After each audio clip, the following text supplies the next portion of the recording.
अर्थसंकल्पीय अधिवेशन होते आणि त्याच अनुषंगाने आता विरोधकांचं त्या ठिकाणी पायऱ्यांवरती आंदोलन होत असल्याचं पाहायला मिळते। तर आपण पाहतो या दृश्यांमध्ये फसवणूक नको, आरक्षण पाहिजे असे देखील यावेळेस फलक घेऊन या ठिकाणी आंदोलन केलं जात आहे। या ठिकाणी काँग्रेसचे असतील तसेच राष्ट्रवादीचे देखील आमदार उपस्थित आहेत।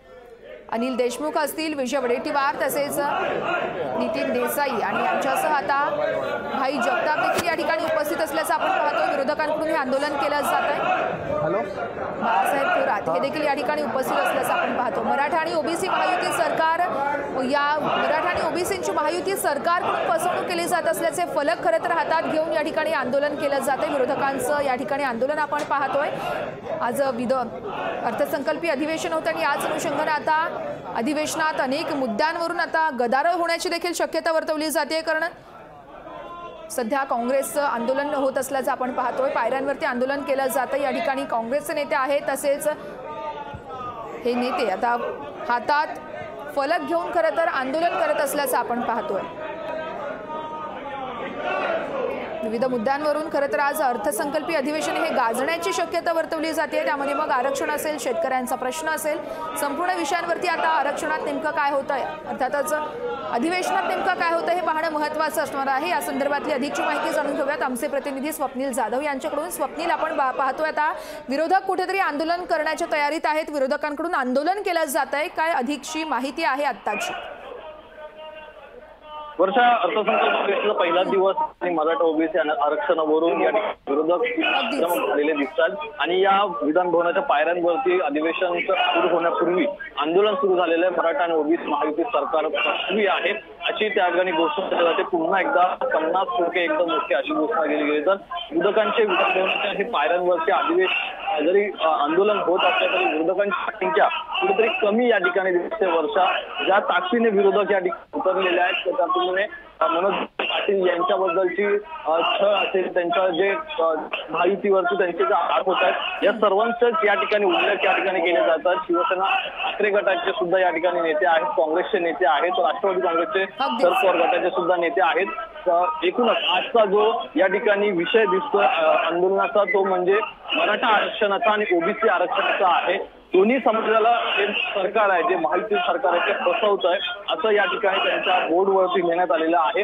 आणखी काही फसवणूक नको, आरक्षण द्या असं थेट सरकारला या ठिकाणी विरोधक खडसावून सांगत आहेत। मात्र कुठेतरी या मराठा आरक्षणाचा एक दिवसीय आरक्षणावरती जे अधिवेशन घेण्यात आलं होतं यानंतर 10% आरक्षण देण्यात आलं, तरी पण कुठेतरी विरोधकांकडनं या घोषणा देण्यात येत आहे। कारण ओबीसी मधून जो वाटा देण्यात येतोय तो सुद्धा देऊ नये अशा प्रकारची भूमिका आहे। मात्र मराठा आणि ओबीसी आरक्षण हे वेगवेगळा करून द्यावे, कुणाला कोणत्या आरक्षणाला धक्का लागू नये अशा प्रकारची मागणी ही विरोधकांची आहे। त्याप्रमाणे सरकार काम करते, मात्र कुठेतरी सरकार हे फसवणूक करतंय असा आरोप आहे तो थेट विरोधकांकडून करण्यात येतो आणि विधान भवनाच्या पायऱ्यांवरती हे सध्या आंदोलन आहे ते सुरू आहे। वर्षा, तीच स्वप्नील, आपण पाहतोय खरं तर राज्य विधिमंडळाच्या अर्थसंकल्पीय अधिवेशनाला आता सुरुवात होईल। अगदी थोड्याच वेळात मोठ्या संख्येने खरं तर विरोधक देखील या ठिकाणी उपस्थित राहून आंदोलन करत आहेत। नेमकी विरोधकांची भूमिका काय म्हणतायत विरोधक?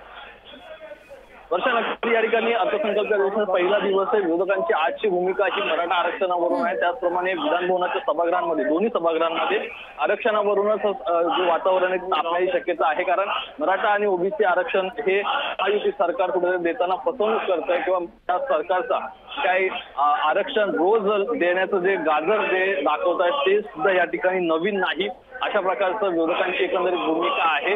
जरांगे पाटील यांना नक्की छळतोय कोण असं सुद्धा महायुतीचा त्रिकोण असं एक घोषणाबाजी या ठिकाणी देण्यात येते। त्यामुळे जरांगे पाटील यांचा बोलवता धनी हा या सरकारमधीलच आहे अशा प्रकारचा आरोप या ठिकाणी विरोधकांनी केलेला आहे। वर्षा, त्यामुळे जो आरोप देवेंद्र फडणवीस जे राज्याचे उपमुख्यमंत्री गृहमंत्री आहेत त्यांनी आरोप केले होते की जरांगेंचा बोलवता धनी हा या विरोधकांमधील कोणीतरी आहे। मात्र विरोधकांचा एकंदरीत या ठिकाणी जो आता विधान भवनाच्या पायऱ्यांवरती जे अधिवेशनच्या पूर्वी जे आंदोलन होत आहे यामधून त्यांच्या ज्या बोर्डवरती लिहिण्यात आलेल्या जी घोषणा देतात या ठिकाणी विरोधक देतात यावरून असं दिसतंय की जरांगे यांचा बोलवता धनी हा सरकारमध्येच आहे आणि जो सत्तेमध्येच आहे आणि कुठेतरी महायुतीचाच कोणतरी आहे अशा प्रकारची त्यांची भूमिका आहे। आणि फसवणूक नका करू, आरक्षण द्या अशा प्रकारची मागणी आणि ठाम भूमिका आहे ती विरोधकांची आहे। महायुती सरकार जो काही जागर आहे आरक्षणाचं रोज नवीन दाखवतो ते गाजर अशा प्रकारे सुद्धा या ठिकाणी घोषणा आहे ती वर्ष विरोधकांकडून देण्यात येते।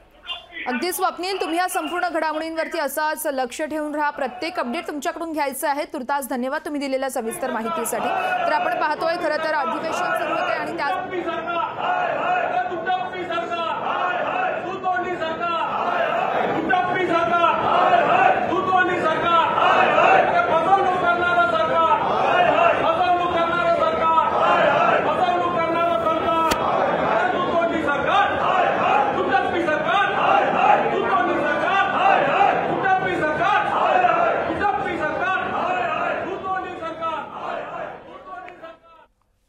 तर आता विविध मुद्द्यांवरून विरोधक आक्रमक होण्याची शक्यता वर्तवली जाते. अनेक मुद्दे आहेत. शेतकरी प्रश्न असतील, तसेच आरक्षण असेल आणि मेन म्हणजे कायदा सुव्यवस्था. यावरून देखील आता विरोधक सत्ताधाऱ्यांना घेरण्याच्या तयारीत असल्याचं आपल्याला पाहायला मिळत आहे.